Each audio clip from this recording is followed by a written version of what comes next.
तो लास्ट हमने इसमें किया था कि किस तरह से आप डेटा को अरेंज कर सकते हो इंक्रीजिंग या डिक्रीजिंग ऑर्डर में, और कैसे हम डेटा के ऊपर कंडीशंस लगाकर डिफरेंट डिफरेंट डेटा को फेच कर सकते हैं।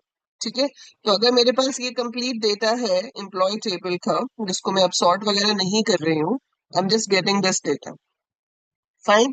सो ये डेटा आ गया आपके पास। इसमें भी हम पहले एक चेंज कर लेते हैं कि ये जो डेजिग्नेशन नल है उसकी जगह पर हम कोई डेजिग्नेशन दे देते हैं।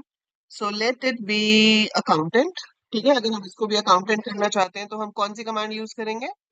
हम डेटा को चेंज कर रहे हैं, सो जब आप डेटा को चेंज करते हो तो अपडेट कमांड यूज होती है। हम लिखेंगे अपडेट टेबल का नाम, दैट इज एम्प्लॉय, सेट किस चीज को चेंज करना है? डेजिग्नेशन को। So update employ set designation is equal to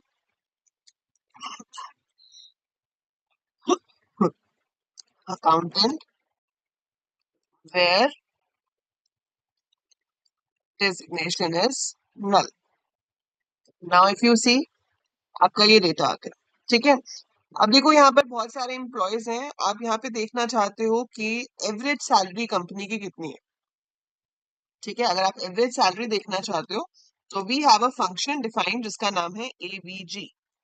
आपने यहाँ पे लिखा एवीजी सैलरी फ्रॉम एम्प्लॉय, तो आपके पास एवरेज सैलरी आ गई।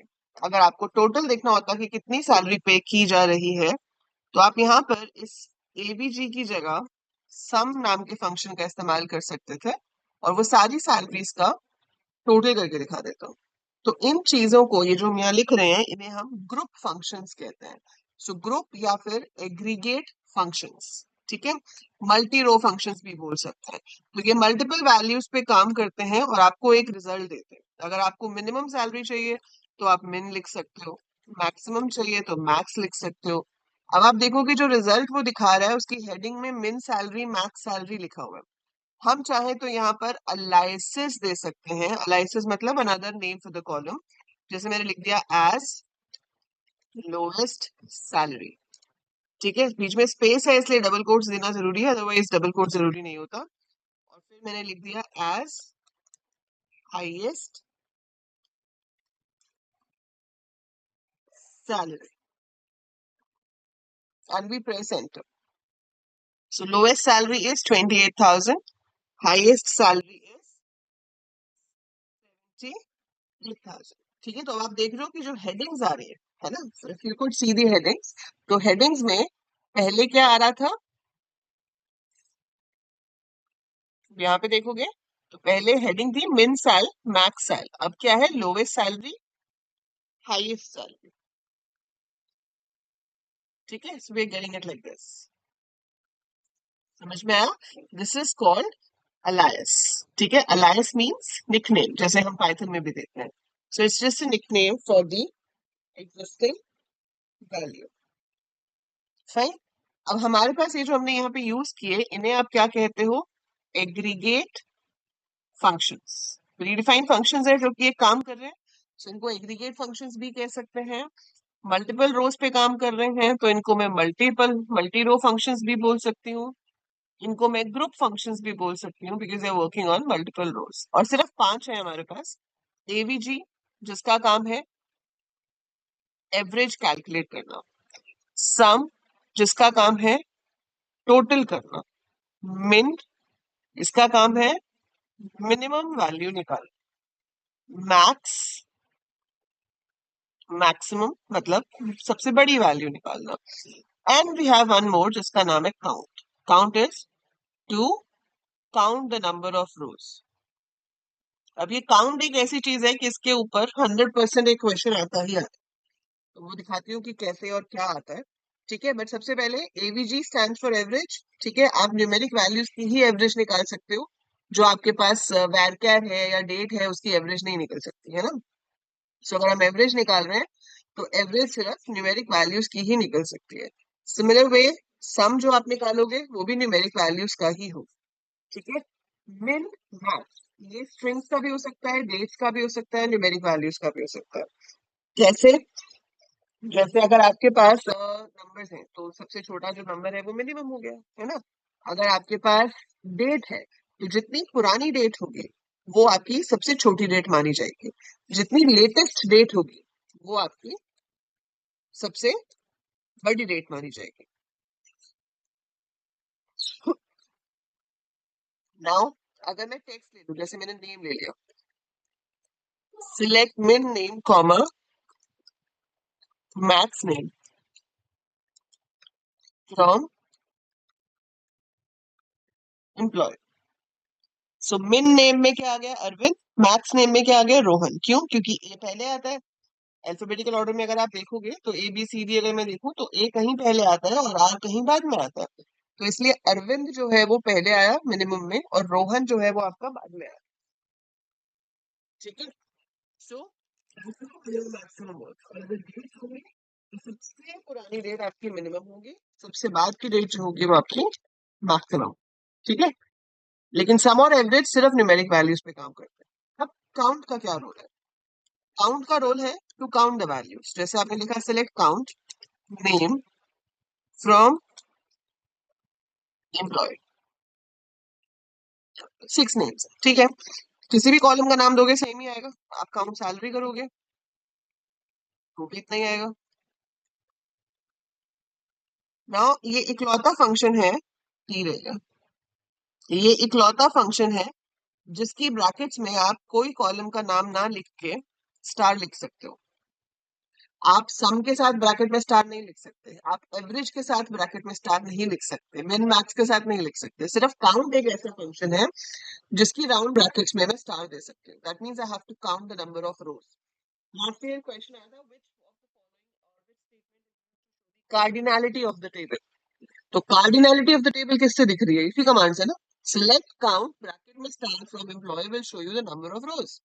तो ये एक तरह से क्या शो करेगा हमेशा आपको, कि आपके पास रोज कितनी है। So it will always show the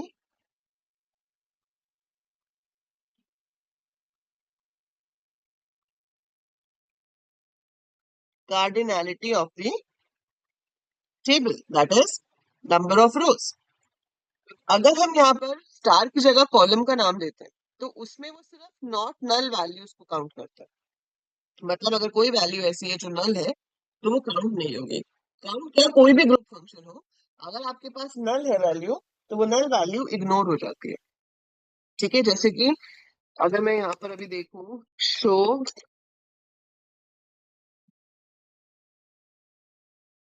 tables, मेरे पास ये एक एम्प डी करके टेबल भी है। देखते हैं इसमें क्या है।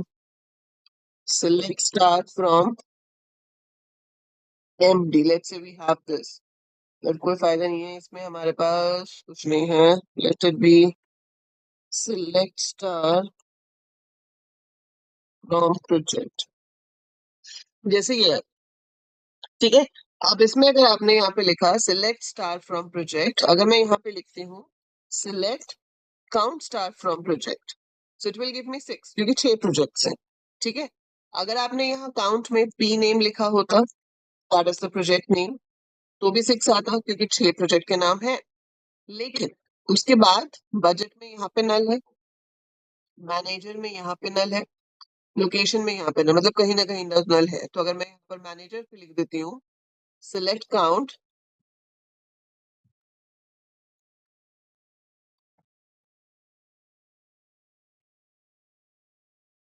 तो क्या होगा? 5 आएगा। क्यों 5 आया? क्योंकि एक जगह पे नल था। सो this is another type of question which comes in the exam, कि आपको खुद ही बताएंगे कि एक टेबल है, उस टेबल पे हमने कमांड चलाई select count P name from project, जिसका आंसर 6 आया, और एक और कमांड चलाई select count manager from project, जिसका आंसर 5 आया। बताओ क्यों? Justify your answer. जस्टिफाई इसका क्या होगा? इसकी जस्टिफिकेशन यही होगी कि भाई आपके पास टोटल रोज कितनी है? 6, लेकिन उसमें से किसी एक में जो मैनेजर है वो नल है। So it is 5 since one of the rows has null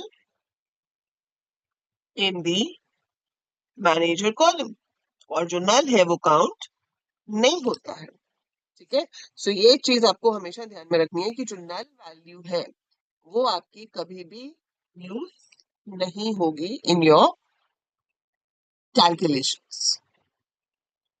ठीक है।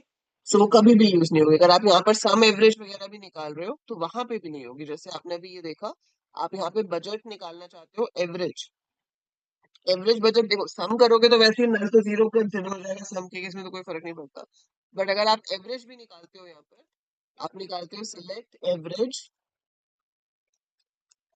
Budget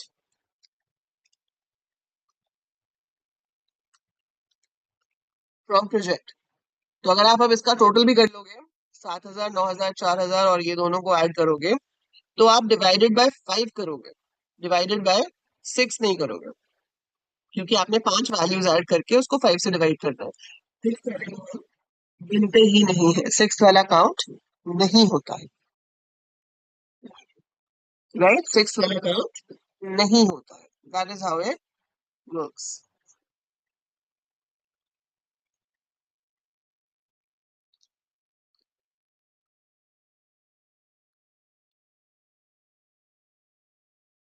understood this much? ठीक है।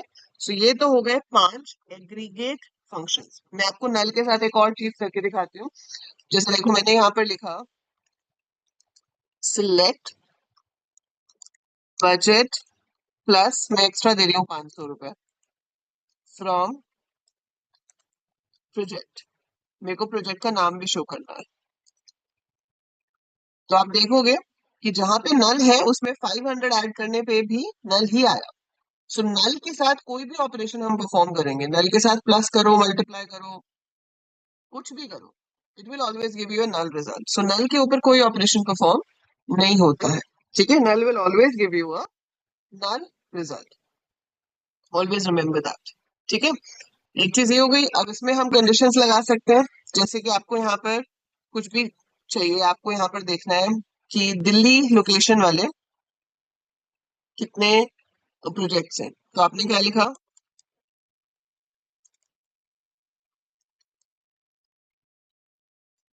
select star from project where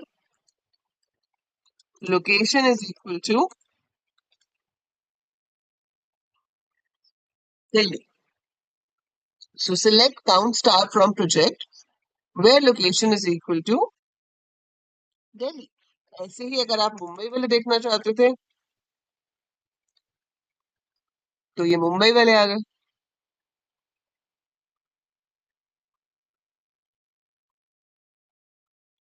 ठीक, बढ़िया। बट अगर मैं कहती हूँ कि जितनी भी डिफरेंट लोकेशंस हैं, हर किसी में बताओ कितने प्रोजेक्ट्स हैं, तो मुझे पहले तो ये देखना पड़ेगा कि डिफरेंट लोकेशंस हैं कितनी। तो डिफरेंट लोकेशंस के लिए आप क्या कर सकते हो, अगर आप कमांड लिखते हो सिलेक्ट लोकेशन फ्रॉम प्रोजेक्ट, तो ऐसे आएगा। दिल्ली बार बार बार बार बार आ रहा है, आप चाहते हो कि नहीं जो चीज रिपीटेड है वो एक ही बार दिखाए, उसको बार बार ना दिखाए। तो हम वहां पर क्या कर देंगे, select distinct location from project कर दिया। तो इसमें जो वैल्यू रिपीट हो रही है वो सिर्फ एक बार आएगी। Getting it? ठीक है। सो इस तरह से हम वैल्यूज को फेच कर सकते हैं और डिस्टिंक्ट यूज कर सकते हैं अगर आपको रिपीटेड वैल्यूज को सिर्फ एक ही बार देखना है तो। यहां तक कोई डाउट है तो बताइए।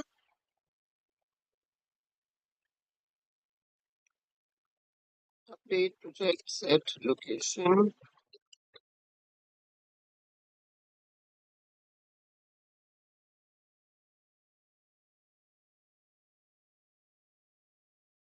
चलो मैंने इसकी लोकेशन भी चेंज कर दी। So we have this means if I put distinct, distinct के साथ आप ब्रैकेट लगाओ नहीं लगाओ, बोथ वे इट वर्क्स। तो ऐसा नहीं है कि ब्रैकेट लगा दो तो गलत हो जाएगा या ब्रैकेट नहीं लगाई तो गलत हो जाएगा, both ways it's correct. So now I want कि वो मुझे दिखा दे कि दिल्ली लोकेशन में कितने प्रोजेक्ट चल रहे हैं, मुंबई लोकेशन में कितने प्रोजेक्ट चल रहे हैं। अगर इसके साथ और भी लोकेशंस हैं तो उन लोकेशंस के भी वो प्रोजेक्ट्स को शो करता है। So it should show projects of all the locations separately. ठीक है, so, जब आपको इस तरह का कुछ काम करना हो तो वो होता है with the help of a special clause called group by. तो हम क्या लिखते हैं, ग्रुप बाय, और उस कॉलम का नाम जिस कॉलम के बेसिस पे आप ग्रुप बनाना चाहते हो। सो ग्रुप बाय का मतलब क्या होता है कि जैसे आपने ग्रुप बाय दिल्ली किया तो दिल्ली वालों का एक ग्रुप बन गया, मुंबई वालों का एक ग्रुप बन गया। फिर जो भी ऑपरेशन हम बोलेंगे वो उन ग्रुप्स के ऊपर परफॉर्म किया जाएगा। सो इसमें सिलेक्ट का सिंटेक्स कुछ ऐसे हो जाता है, हम सिलेक्ट लिखते हैं, उस ग्रुप कॉलम का नाम लिखते हैं, कंपल्सरी नहीं है यहाँ पे नाम लिखना, पर उसी का ही लिख सकते हो, दूसरा कोई कॉलम आप ले नहीं सकते। सो ग्रुप कॉलम कॉमा, यहाँ पर कोई ना कोई एग्रीगेट फंक्शन होगा, पांचों में से जो मैंने अभी आपको बताया। आप सम कर सकते हो, एवरेज कर सकते हो, मिन मैक्स काउंट कुछ भी कर सकते हो। सो जिस कॉलम पे ग्रुपिंग कर रहे हो उसको फेच कर सकते हो, उसके साथ एग्रीगेट फंक्शन लिखोगे, कोई और कॉलम आप यहाँ फेच नहीं कर सकते। फ्रॉम टेबल का नाम होगा, अगर कोई वेयर वगैरह देना है तो वो पहले आ जाएगा, उसके बाद जाकर ग्रुप बाय आएगा, और ग्रुप बाय में आप ग्रुप कॉलम का नाम लिखोगे जिसपे आपने ग्रुपिंग करनी है, ये वाला। सो ये कॉलम और ये कॉलम सेम होना चाहिए। जैसे मैंने लिखा select location comma count star from project group by location. So ये सेम है, लोकेशन लोकेशन। सो लोकेशन के ऊपर ग्रुप्स बन गए, ठीक है। अब जितने ग्रुप्स बने होंगे, दो बने होंगे तो दो बार ये वाला फंक्शन काम करेगा, चार बने होंगे तो ये चार बार काम करेगा, तो यहाँ पे दो है तो ये दो बार काम करेगा। दो बार करेगा क्या, काउंट करेगा। तो उसने पहले काउंट किया कि दिल्ली वाले कितने हैं, चार, मुंबई वाले हैं दो, तो आपके रिजल्ट में उसी रिजल्ट को वो शो कर देगा। अब मैं आपको ये करके दिखाती हूँ कैसे शो करेगा। देखो, हमने यहाँ पर लिखा select location comma count star from project group by location, ऐसे आ जाएगा, ठीक है। अब वो काउंट स्टार की जगह अगर आप चाहते हो कि नंबर ऑफ प्रोजेक्ट्स लिखा हुआ है तो अलायस आपको मैंने बताया था एज लिखना कंपल्सरी नहीं होता, बट आप लिख दोगे तो अच्छा लगा रहता है। सो आप यहाँ पे लिख सकते हो number of projects. So now you can see the column heading is coming as number of projects, तो लोकेशन, और उसके बाद आपके पास आ गया number of projects. Got it? So this is the basic work of group bye.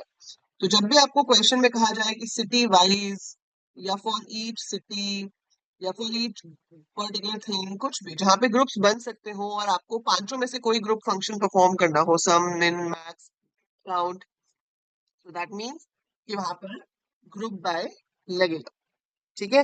जैसे कि अगर आपको अभी हम यहाँ पर एम्प्लॉय टेबल पे वापस चलें, सो एम्प्लॉय टेबल क्या था, आपको कहा जाता है कि भाई अलग अलग डेजिग्नेशन की एवरेज सैलरी बताओ कितनी है ना, कि being an executive average salary कितनी है, मैनेजर की कितनी है, रिसेप्शनिस्ट की कितनी है।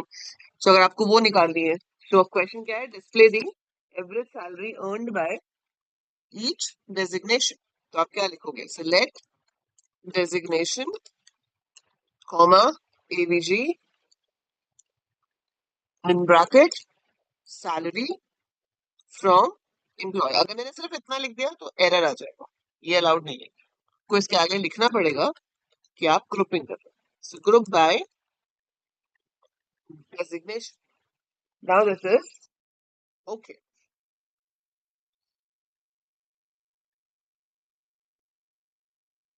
right? So designations आ गई सारी अलग अलग, उनकी एवरेज सैलरी आ गई। आप ऐसे ही सम निकाल सकते हो, मिनिमम मैक्सिमम निकाल सकते हो, व्हाटएवर यू फील लाइक। पांचों में से कोई भी ग्रुप फंक्शन हम यहाँ पर अप्लाई कर सकते हैं and we will get the result accordingly.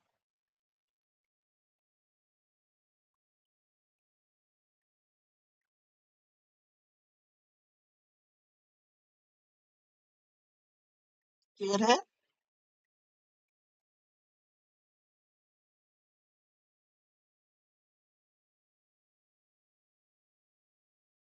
So that is the purpose of group by clause, ठीक है। ये आपके ग्रुप बाय क्लॉज का पर्पस हो गया। आपको यहाँ पे कहा जाता है कि हर डिपार्टमेंट में बताओ कि कितने इंप्लॉयज काम करते हैं। हर डिपार्टमेंट में कितने इंप्लॉयज काम करते हैं, तो मैं क्या करूंगी, select department number comma count star from employ group by department number. Field का नाम डिपार्टमेंट नंबर नहीं है, क्या है? डिपार्टमेंट आईडी है। So it should be department ID. So 10 और 40 दो ही डिपार्टमेंट है, एक में 4 लोग हैं, एक में 2 लोग हैं। ठीक है, so that is how we can use group by. अब ग्रुप बाय के साथ एक बहुत स्पेशल क्लॉज यूज होती है जिसे कहा जाता है having, right? So group by के साथ एक स्पेशल क्लॉज यूज होती है जिसे हम हैविंग कहते हैं। अगर आपको कोई ऐसी कंडीशन देनी है, जैसे कि आप यहाँ पर कुछ भी दिखाना चाहते हो एवरेज सैलरी, लेकिन आप चाहते हो कि एवरेज सैलरी सिर्फ उनकी आए जिसमें कम से कम एक से ज्यादा एम्प्लॉयज हो। ठीक है, आपको डेजिग्नेशन वाइज एवरेज सैलरी देखनी थी, बट सिर्फ वहीं पे जहां पर कम से कम एक से ज्यादा एम्प्लॉय हो ना, अकेले की एवरेज क्या निकलेगी? So if you want to do that, तो आप इसके साथ अगर लगाते हैं वेयर काउंट ऑफ एम्प्लॉयज मतलब count star is greater than 1, error आ जाएगा, वेयर लगा नहीं सकते। ऐसे लिखोगे तो भी एरर आएगा, तो यहाँ क्या लगाना पड़ेगा? हैविंग। हमारे पास मैनेजर एक था, रिसेप्शनिस्ट एक थी, तो वो नहीं आया। ठीक है, एग्जीक्यूटिव और अकाउंटेंट आ गए। आप इसके साथ साथ दिखाना चाहते हो कि वो कितने हैं, तो हम वो भी दिखा सकते हैं। सो ये दोनों थे। ठीक है, वो एक एक थे, वो नहीं है। But the main thing is कि जब भी ग्रुप बाय के साथ कंडीशन लगती है और उस कंडीशन के अंदर एक ग्रुप फंक्शन यूज हो रहा होता है, आप उसके अंदर मिन मैक्स एवरेज काउंट कुछ भी ऐसा यूज कर रहे हो, तो वो कंडीशन वेयर के साथ नहीं लग सकती। So where has this restriction कि वेयर क्लॉज के साथ हम कभी भी किसी भी एग्रीगेट फंक्शन का इस्तेमाल नहीं कर सकते। अगर आपको पांचों में से किसी भी एग्रीगेट फंक्शन को यूज करना है, तो आपको हैविंग लगाना पड़ेगा। और हैविंग नॉर्मली लगता ही नहीं है, सिर्फ किसके साथ लगता है? ग्रुप बाय के साथ। ठीक है, और एक चीज हमेशा ध्यान में रखना कि हैविंग और वेयर के ऊपर जो डिफरेंस है, काफी रिपीटेड क्वेश्चन है, what is the difference between the where and having clause? तो डिफरेंस यही है कि वेयर जो है it is used to check condition on individual row. ठीक है, ये मैंने नोट्स में लिखा भी हुआ है, मैं आपको यहाँ पे भी एक बार बता देती हूँ। But this is the most important differences you can say, जो आपसे काफी बार पूछा जाता है कि हैविंग और वेयर में क्या डिफरेंस होता है। तो वेयर के साथ वो कंडीशंस आती हैं जो हर रो के लिए चेक होनी होती है, और हैविंग के साथ वो कंडीशंस होती हैं जो पूरे ग्रुप पे चेक होनी होती है। So checks condition for individual row, and this one is used to check condition for the group. ठीक है, so it was, this one checks condition for individual row, this one checks conditions for the group. This can be used with delete, update, select command, only used with select. फिर इसमें क्या होता है? It's given before group by, group by लिखने से पहले आप where लिखते हो, ग्रुप बाय के बाद नहीं लिख सकते। Is given after group by,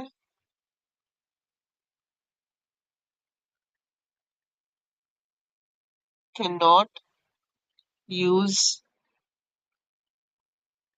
aggregate function in condition,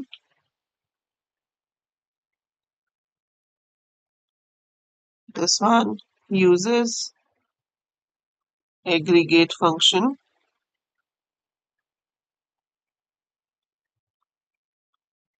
in condition, और बाकी आप इसमें एग्जाम्पल दे सकते हो। So 2 मार्क्स का क्वेश्चन अगर थ्योरी में है कि what is the difference between where and having, और वाइवा में भी पूछा जा सकता है। So it's very important from both point of views, theory as well as practical. और इसका प्रैक्टिकल हम अभी करके देखते हैं, और ताकि आपको और अच्छे से समझ आए कि कहाँ कहाँ इसका यूज हो सकता है। ठीक है जी, चलें फिर प्रैक्टिस करने अब। ठीक है, सो लेट्स सी किस किस तरह के क्वेश्चंस हमारे पास पूछे जा सकते हैं ग्रुप बाय, हैविंग और एग्रीगेट फंक्शंस के ऊपर based. So here is your first question. Display the average balance of customers for male customers. इसमें आपको एवरेज बैलेंस ऑफ कस्टमर्स दिखाना है कस्टमर्स। तो इसका सही आंसर क्या होगा? यहाँ पे पूछा गया है, ऑप्शंस आपके पास दी हुई हैं। Select average balance from customer, group by gender, having gender is equal to M. अगर मैं इसको देखूं ये कैसे काम करेगा, तो एक तरह से सही है। पहले क्या होगा, ग्रुप बनेगा जेंडर वाइज। ठीक है, तो दो ग्रुप्स बन जाएंगे, एक मेल का और दो फीमेल, मतलब दो ग्रुप बने, एक में सारे मेल हो गए, एक में फीमेल हो गए। फिर उसके बाद उसने एवरेज बैलेंस निकाला। ठीक है, पर उसके बाद कंडीशन लगा दी कि having gender is equal to M. So having gender is equal to M में सिर्फ एम वाली कंडीशन जिस ग्रुप पे ट्रू होगी उस ग्रुप को शो कर देगा। तो देखा जाए तो मेल वालों का जो बैलेंस है वो शो हो जाएगा। ठीक है, सही है। सेकंड कमांड देखते हैं। Select AVG balance from customer where gender is equal to m, group by gender।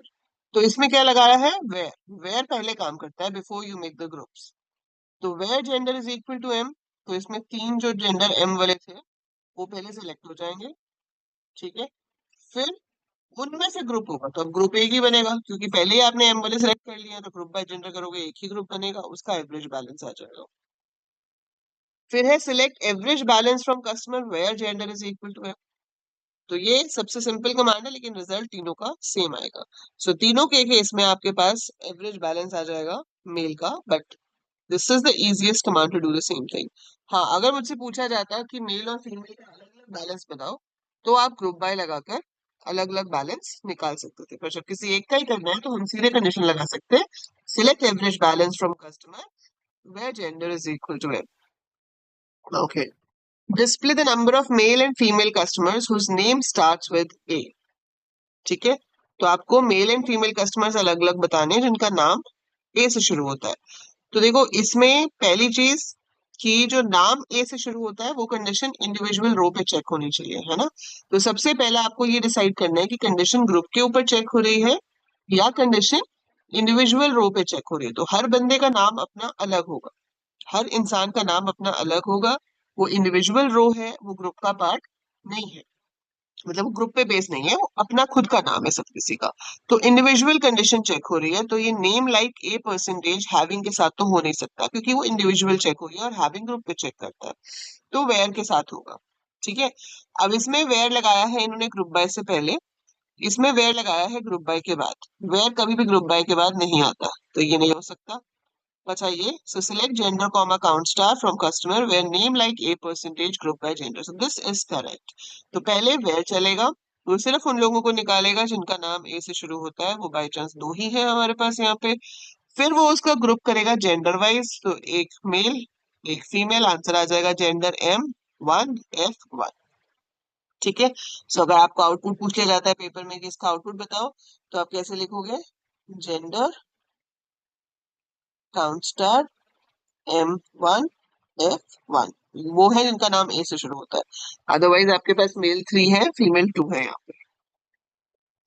सो ये छोटी छोटी चीजें हैं जिससे आप इजी आंसर फाइंड आउट कर सकते हो। ठीक है, कि जैसे वेयर जो है वो ग्रुप बाय के बाद नहीं आ सकता, हमेशा पहले ही होता है। अब इसका आउटपुट बताना है हमने। Select sum quantity comma material from furniture, group by material having count star greater than 2। ठीक है, आपको क्या शो करना है, sum of quantity and you have to show the material from furniture group by material। Material के wise group कर लो, तो क्या है, वुड एक ग्रुप हो गया हमारे पास, 4 है वुड के अंदर। शो किनको करना है, जिनका काउंट 2 से ज्यादा है। काउंट 2 से ज्यादा है, तो वुड कितने हो गए मेरे पास, 4। मतलब वुड तो शो होगा क्योंकि इसका काउंट 2 से ज्यादा है, लेकिन शो आपको काउंट नहीं करना है। शो आपको क्या करना है, जो सम सिलेक्ट के साथ लिखा होता है। ये चीज हमेशा ध्यान रखना, कंडीशन किसी भी चीज पे लगाई हो, स्क्रीन पे डिस्प्ले वही होगा जो यहाँ है सिलेक्ट के साथ। तो सिलेक्ट के साथ क्या है, सम ऑफ क्वांटिटी, तो 12 12 प्लस 300 312 312 plus 300, 612, 612 and 45, 657। ठीक है, उसके बाद है लेदर। लेदर का एक हो गया, दो हो गए। So count star greater than two है, तो दो तो इक्वल टू टू तो नहीं है, तो लेदर नहीं आएगा। फिर आया मेटल। मेटल एक है, मेटल दो है, दो है वो भी नहीं आएगा क्योंकि ग्रेटर देन टू है। फिर आया प्लास्टिक, वो तो है ही एक। ग्लास है ही एक, तो वो भी नहीं आएगा। सिर्फ इतना ही आंसर होगा आपका, क्योंकि सिर्फ वो है जो काउंट दो से ज्यादा है, बाकी किसी का भी काउंट टू से ज्यादा नहीं है, इसलिए आपके पास आंसर में सिर्फ वुड ही आएगा और उसका सम आया 657। ठीक है, तो ऐसे आउटपुट निकालने के लिए आपके पास क्वेश्चन आ सकता है।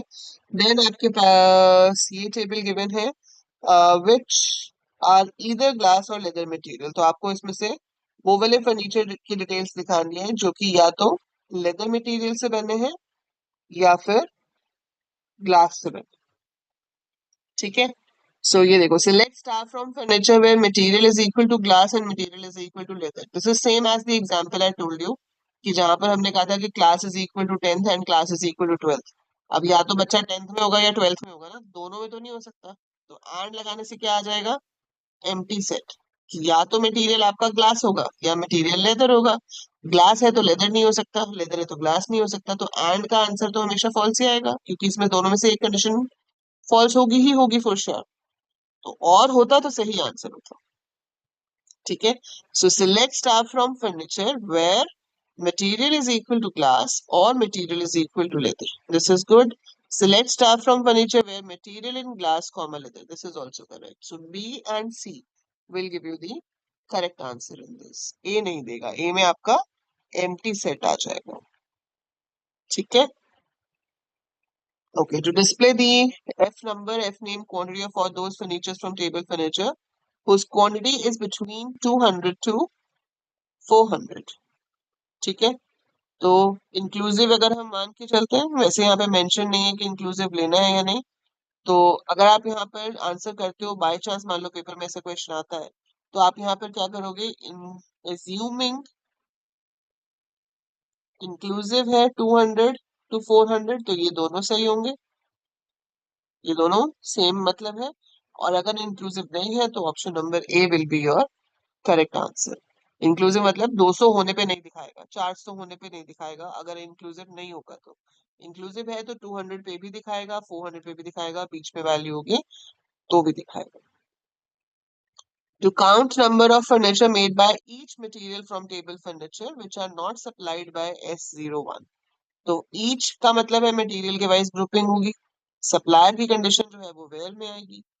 ठीक है, तो इसमें ये सब तरीके हैं बेसिकली नॉट इक्वल टू को चेक करने के। अगर आप ध्यान से देखो, ये आपको बताया था, this is the sign for not equal to, this is also the sign for not equal to. और नॉट इक्वल टू के लिए मैं ऐसे भी लिख सकती हूँ, नॉट इन S01, उसका भी मतलब वही है। सो इसका मतलब है ऑल ऑफ दीज, इसमें से कोई सी भी कमांड यूज करो सेम आंसर आएगा। Select material comma count star from furniture where supplier ID is not S01। ठीक है,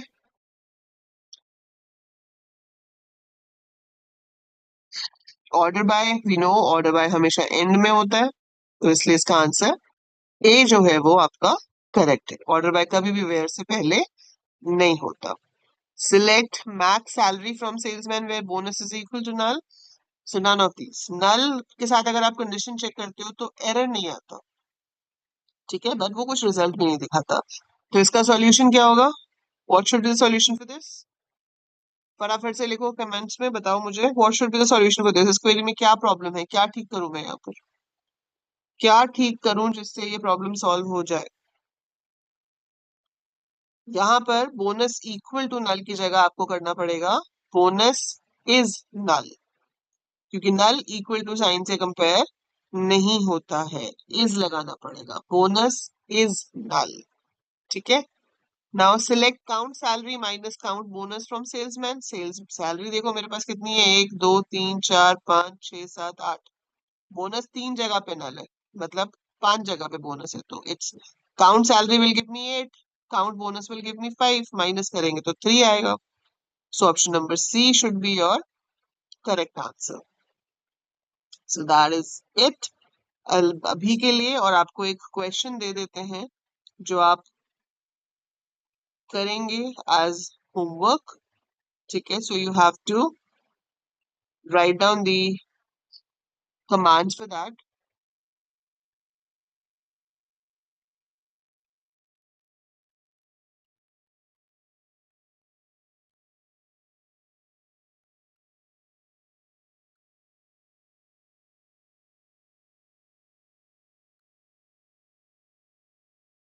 ये वाला करो, जो क्वेश्चंस इसमें से आपसे हो पाएंगे you can take a screenshot and try to do this one.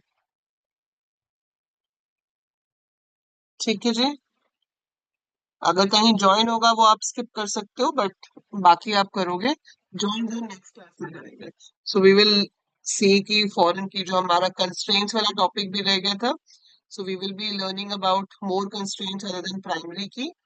And foreign key constraint आपके पास यूज होगा for joining multiple tables and see कि दो टेबल्स आप कैसे आपस में लिंक करते हो, किस तरह से दो टेबल्स को जोड़ के हम डेटा फेच कर सकते हैं। That also we will learn over there. ठीक है, बट आप इसमें से जो क्वेरीज कर पाओगे वो करके मुझे व्हाट्सएप पे सबमिट करोगे।